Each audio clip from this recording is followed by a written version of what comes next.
Vincent Malloy is 7 years old. He's always polite and does what he's told. For a boy his age, he's considerate and nice.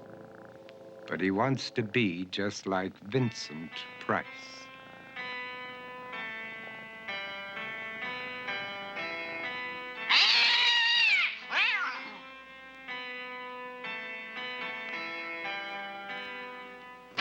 He doesn't mind living with his sister, dog, and cats, though he'd rather share a home with spiders and bats.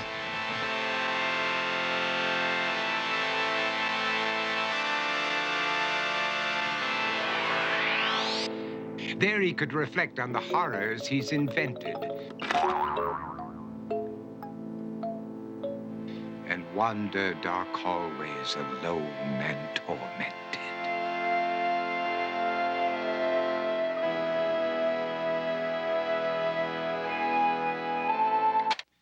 Vincent is nice when his aunt comes to see him, but imagines dipping her in wax for his wax museum.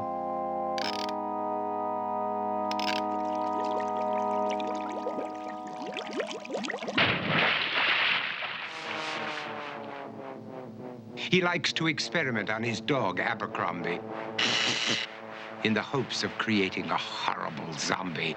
So he and his horrible zombie dog could go searching for victims in the London fog. His thoughts, though, aren't only of ghoulish crime. He likes to paint and read to pass some of the time.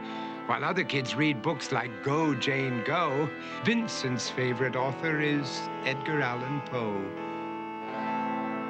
One night, while reading a gruesome tale, he read a passage that made him turn pale. Such horrible news he could not survive, for his beautiful wife had been buried alive. He dug out her grave to make sure she was dead, unaware that her grave was his mother's flower bed. His mother sent Vincent off to his room. He knew he'd been banished to the Tower of Doom, where he was sentenced to spend the rest of his life alone with the portrait of his beautiful wife. While alone and insane, encased in his tomb, Vincent's mother burst suddenly into the room. She said, "If you want to, you can go out and play. It's sunny outside and a beautiful day."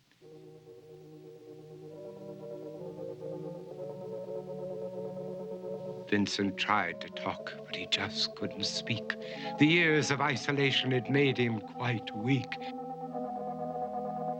So he took out some paper and scrawled with a pen, "I am possessed by this house and can never leave it again."